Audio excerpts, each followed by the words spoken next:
वो अनवा पौधों की या जानवरों की जिनका आखिरी मेंबर भी मर चुका है, जिनका कोई फ़र्द ज़मीन पर या किसी ख़ास इलाके में मौजूद ना हो, उसको कहा जाता है एक्सटिंक्ट। मसलन कहा जाए कि लेपर्ड, कॉमन लेपर्ड, चीता जो है वो पाकिस्तान से एक्सटिंक्ट हो गया है, तो इसका मतलब पाकिस्तान में उसका एक भी मेंबर वाइल्ड लाइफ में मौजूद नहीं है। हो सकता है ज़ू में हो मगर वाइल्ड लाइफ में मौजूद नहीं है, जंगल में मौजूद नहीं है, जंगली हयात में मौजूद नहीं है। तो बच्चों, extinct species are those whose last member has been died, there is no single individual left of that species, such species are called as extinct species। Pakistan में बहुत सारी extinct species हैं, ये मैंने नाम लिखे हैं जी। पाकिस्तान में चीता नहीं है, टाइगर नहीं है। बच्चों, टाइगर और चीते में थोड़ा सा फ़र्क होता है, ठीक है।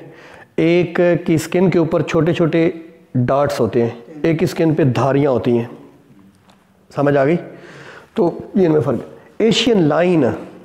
एशियन लाइन शेर जो था हमारे इलाके में, हमारे मुल्क में, वो पाकिस्तान में अब नहीं है, एक्सटिंक्ट हो गया। इंडियन रहीनो गैंडे को कहते हैं, जिसका एक सींग होता है यहाँ पे। इंडियन रहीनो अफ्रीका में मौजूद हैं, मगर इंडियन रहीनो जो इस इलाके की एक ख़ास पहचान था वो अब एक्सटिंक्ट हो गया है। चीयर फिजेंट एक तोते की तरह का परिंदा होता है, तोते से ज़रा बड़े होते हैं ये, मुख्तलिफ़ तरह की फिजेंट्स हैं। तो चीयर का मतलब होता है खुशी। जैसे आप चाय लेते हैं ना तो साथ या बोतल लेते हैं साथ में चीयर्स, है ना। ये चीयर फिजेंट इसलिए कहते हैं, इसकी आवाज़ बड़ी खूबसूरत होती है। ये भी एक्सटिंक्ट हो गई है। ज़ू में आपको मिलेगी, लाहौर ज़ू विज़िट करें तो आपको चीयर फिजेंट मिलेगी, तोते की तरह का एक परिंदा। यहाँ पे नहीं। क्रोकोडाइल, मगरमच्छ, पाकिस्तान में नहीं है। पाकिस्तान के फ्रेश वाटर से मगरमच्छ ख़त्म हो गए। बच्चों, गेवियल, ये भी मगरमच्छ होता है, इसे हम उर्दू में घड़ियाल बोलते हैं। गेवियल और क्रोकोडाइल में फ़र्क ये होता है कि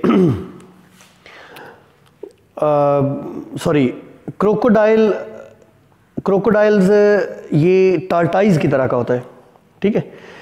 अच्छा, ये ना बेसिकली इनकी डिफरेंट जो है ना वो इकसाम होती हैं। किसी की जो मगरमच्छ की जो है ना वो मुंह लंबा है, किसी का आगे से बारीक है, ठीक है, किसी के दांत वो ज़्यादा हैं, किसी के कम है। फूड भी इनकी इसी लिहाज से डिफरेंट होती है। ये वो स्पीशीज़ हैं पाकिस्तान में जो एक्सटिंक्ट हो चुकी हैं। बच्चों, इंडेंजर्ड स्पीशीज़ एक डेफिनेशन होती है, the species which if not protected would soon be extinct. अगर उन्हें प्रोटेक्ट ना किया गया तो वो भी नापैद हो जाएंगी। वो इंडेंजर्ड यानी ख़तरे में, डेंजर में, इन पैरल, ख़त्म होने के ख़तरे में, ठीक है जी। बच्चों देखें, ये पाकिस्तान में वो स्पीशीज़ हैं जो हमने इनका हैबिटेट बचा लिया, हमने इनकी हंटिंग रोक दी, इलीगल हंटिंग, ठीक है जी। तो ये बच जाएंगी, अदरवाइज ये ख़त्म हो जाएंगी। कुछ नाम है जैसे इंडस डॉल्फिन, हमारे दरियाए सिंध में, दरियाए सिंध को इंडस रिवर कहते हैं, जो मछली है डॉल्फिन, ब्लाइंड डॉल्फिन, ये दुनिया में वाहिद डॉल्फिन है जो रिवर में रहती है। वैसे डॉल्फिन एक मैरीन एनिमल है, मैरीन मैमल है, समंदर में होता है, फ्रेश वाटर में इंडस रिवर में रहती है। ये 600 के करीब जानवर बचे हैं, चूँकि पानी बहुत ज़्यादा पोल्यूट हो रहा है तो इस वजह से हंटिंग बहुत ज़्यादा होती है। फिर बच्चों, ब्लैक बक, ये एक हिरन की तरह का जानवर होता है, ब्लैक बक, ब्लैक काला हिरन इसे आप उर्दू में कह सकते हैं, ठीक है जी। ये इमरान खान की जब KPK में हुकूमत थी लास्ट टाइम, तो इन्होंने ब्लैक बक ला के उधर छोड़े थे KPK में, पहाड़ों में, ठीक है। मुझे याद है कि इसकी वीडियो बड़ी वायरल हुई थी कि ये उधर KPK में विज़िट कर रहा है, किसी सड़क पे खड़ा है और कैमरे में दिखा रहा है कि वो देखें जंगली ब्लैक बक जो हमने छोड़े थे उनकी तादाद बढ़ रही है। लेकिन मसला ये, हमारे लोग इलीगल हंटिंग करते हैं बहुत ज़्यादा। ये हमारे इलाके में लोग हाडी जिनको कहते हैं, वो गीदड़ मार रहे हैं, है ना, फॉक्स के पीछे लगे होते हैं, लोमड़ी ये हमारे इलाके में होते हैं, लेकिन इतना ज़्यादा इनका शिकार किया जाता है कि ये जानवर भाग जाते हैं या ये ख़त्म हो जाते हैं। अच्छा, इसी तरीके से कॉमन लेपर्ड, ये भी इंडेंजर्ड, हम जिसको आमतौर पे तेंदुआ कहा जाता है, सुना हुआ लफ्ज़। अब जाए ना अयूबिया, तो वहाँ पे आपको मौजूदा लोग कहेंगे कि यहाँ पहाड़ों पे ज़रा केयर से आपने जाना है क्योंकि यहाँ तेंदुआ होता है जंगल में। कॉमन लेपर्ड इसे कहते हैं। ये ख़त्म हो जाएगा अगर इसे केयर ना की गई तो, ठीक है। बस्टर्ड, बच्चों 2 तरह के बस्टर्ड, एक ग्रेट इंडियन बस्टर्ड और एक उबारा बस्टर्ड। ये बेसिकली उबारा बस्टर्ड, ये मुर्गाबी की तरह का जानवर, समझ आई, मुर्गाबी देखी हुई। तो ये दोनों जानवर जो है ना, ये कॉमन मींस के इंडेंजर्ड स्पीशीज़ हैं पाकिस्तान में, इन्हें प्रोटेक्ट ना किया गया तो ये ख़त्म हो सकते हैं।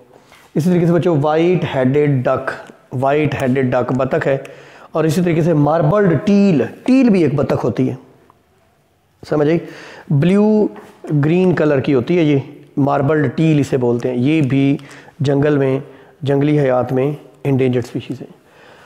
बच्चों एक्सटिंक्शन एक नेचुरल प्रोसेस है, एक कुदरती अमल है, स्पीशीज़ ने कुछ ख़त्म होना होता है, लेकिन रिसेंटली ये बहुत ज़्यादा बढ़ गया है, और उसकी मेन रीज़न है हैबिटेट डिस्ट्रक्शन। इंडस रिवर में जो इंडस डॉल्फिन है उसको इसलिए ख़त्म हो रही है कि आपने वाटर को बहुत ज़्यादा पोल्यूट कर दिया है, हंटिंग बहुत ज़्यादा हो रही है। अच्छा, मोस्ट थ्रेटेंड एरियाज़ कौन से हैं दुनिया भर में, सबसे ज़्यादा ख़तरे में एरियाज़ कौन से हैं? अच्छा, एक टर्म और मैं आपको बता दूं, एक होगी एक्सटिंक्ट स्पीशीज़, एक होगी इंडेंजर्ड, एक तीसरा होता है थ्रेटेंड स्पीशीज़। थ्रेटेंड जिनको थ्रेट है इंडेंजर्ड होने का, इंडेंजर्ड जिनको एक्सटिंक्ट होने का थ्रेट है। थ्रेटेंड स्पीशीज़ वो जो इंडेंजर्ड हो सकती हैं आगे चल के, इंडेंजर्ड वो जो एक्सटिंक्ट हो सकती हैं, समझे? तो बच्चों दुनिया में मोस्ट थ्रेटेंड एरियाज कौन से हैं एक्सटिंक्शन के लिहाज से? ट्रॉपिकल रेन फॉरेस्ट, ये जो ज़मीन का इक्वेटर है ना, सूरज जिसके बिल्कुल ऊपर रहता है, गर्मी होती है, वहाँ बारिशें बहुत ज़्यादा होती हैं, वहाँ वेजिटेशन बड़ी ज़्यादा होती है, पौधों की बहुत इकसाम होती हैं। जहाँ प्लांट्स होंगे वहीं एनिमल्स होंगे, क्योंकि एनिमल्स की फूड डायरेक्ट या इनडायरेक्ट प्लांट्स होते हैं, ठीक है ना। तो ये जो अफ्रीका है या साउथ अमेरिका के एक मुल्क का नाम भी यहाँ लिखा हुआ है, एक्वाडोर। ट्रॉपिकल रेन फॉरेस्ट सबसे ज़्यादा थ्रेटेंड एरियाज हैं दुनिया के। बच्चों वजह क्या है, ये ज़रा पॉइंट आपने समझना है, क्योंकि ट्रॉपिकल रेन फॉरेस्ट में सबसे ज़्यादा स्पीशीज़ हैं, सबसे ज़्यादा जो बायोडाइवर्सिटी वो किधर होती है?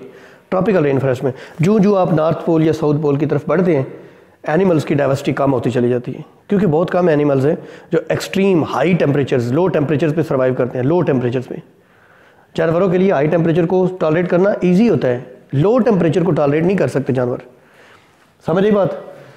बच्चों एक्वाडोर एक मुल्क है साउथ अमेरिका में, यहाँ पे 95%, यहाँ पे वो अमेज़न फॉरेस्ट है, अमेज़न जंगल, दुनिया का सबसे बड़ा जंगल, सबसे ज़्यादा बायोडाइवर्सिटी रखने वाला जंगल। 95% एक्वाडोर मुल्क के अंदर से अमेज़न जंगल को साफ़ कर दिया गया है, सड़कें बनाने के लिए, हाउसिंग स्कीमें बनाने के लिए, इंडस्ट्रीज़ लगाने के लिए, आबादियाँ बनाने के लिए।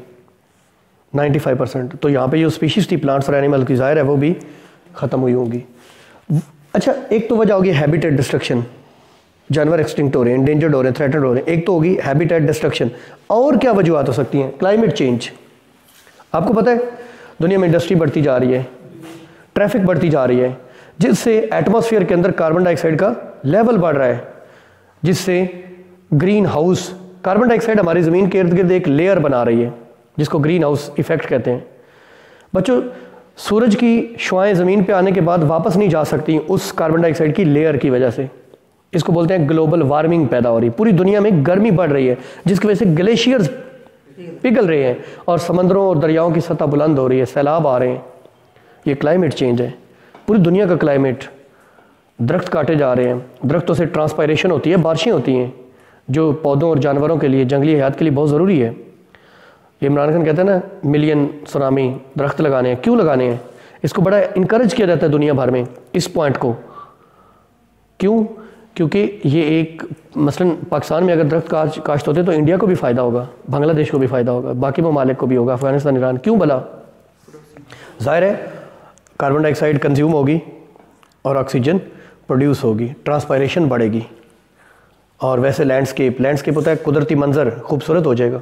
ठीक है बच्चों, पोल्यूशन एक वजह है, आलूदगी, हर तरह की आलूदगी, हवाई आलूदगी, ज़मीनी आलूदगी, आबी आलूदगी, शोर की आलूदगी जानवरों के लिए। जब एक जंगल में से आप सड़क गुजार देते हैं तो क्या होता है? एक तो जानवरों की मूवमेंट डिस्टर्ब हो जाती है, ये मोटरवे जहाँ से गुजरती है, पता है इर्द गिर्द वो रेल्स लगे हुए हैं, जंगले लगे हुए हैं, इधर उधर नहीं जानवर जा सकते, मूवमेंट रुक गई, इधर के गीदड़ इधर ही रह गए, उधर के गीदड़ उधर चले गए, है ना शफाकत?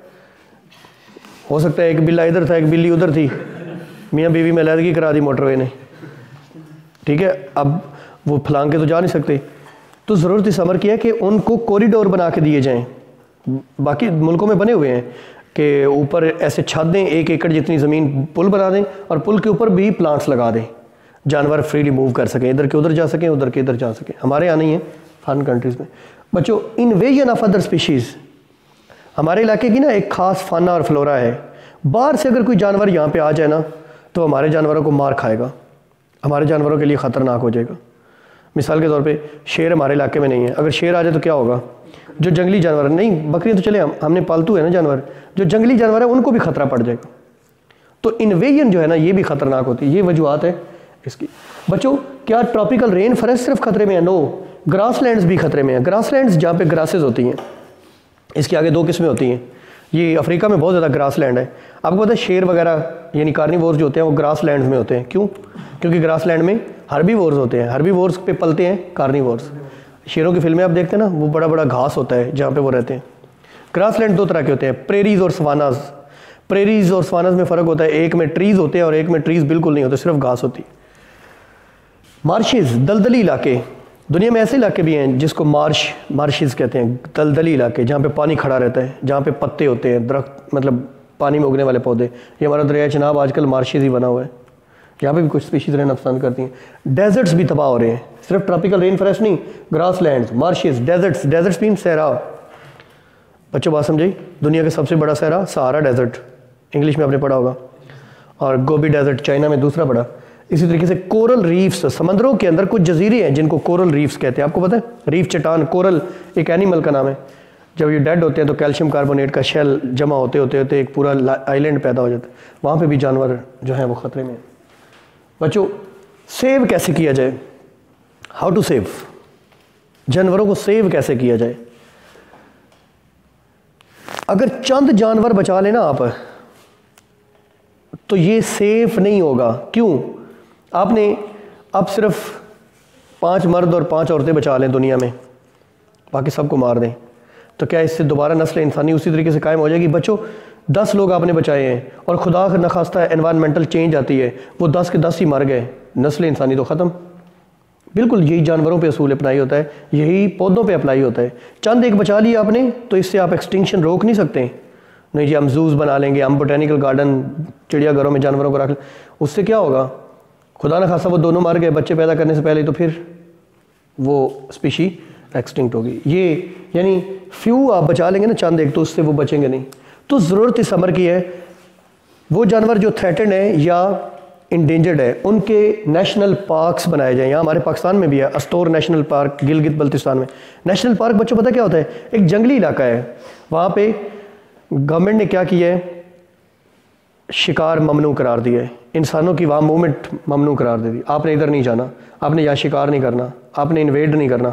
उसको बोलते हैं नेशनल पार्क। ये कई किलोमीटर्स पर फैला एक कुदरती जंगल होता है जहाँ पे हंटिंग वगैरह एट्सेट्रा मना कर दी गई है। इस ट्रैक्ट्स ऑफ लैंड, ज़मीन के इतने बड़े इलाके, बड़े इलाके, लार्ज ट्रैक्ट्स ऑफ लैंड जो है उनको मतलब शिकार फ्री, जानवरों को हरास नहीं करना, जानवरों को डराना नहीं है, वहाँ पे अपने कुत्ता नहीं छोड़ने, समझ आई? तो ये अच्छा वाइल्ड लाइफ कॉरिडोर, अभी मैं जो बात कर रहा था, अगर आपने मोटरवे गुजारी है तो ऊपर एक कॉरिडोर बनाए। कॉरिडोर कहते हैं बरामदे को, जानवर इधर से उधर जा सकें, उधर से इधर जा सकें, कॉरिडोर्स पैदा करें। अच्छा, प्रोटेक्टेड लैंडस्केप, लैंडस्केप कुदरती मनाजर को कहते हैं। बच्चों, कुदरती मनाजर को प्रोटेक्ट करें, जैसे जंगल को प्रोटेक्ट करें, समझ आई? कल मैंने एक कोटेशन पढ़ी, इंसानी ज़हन को खुश कौन सी चीज़ करती है? वो जहाँ इंसान ने कोई चेंज ना की हो, जो कुदरती तौर पे नेचर ने जिस चीज़ को अरेंज किया हो। जैसे जंगल में आप चले जाएं, सहरा में आप चले जाएं, समझ आई? Protected areas.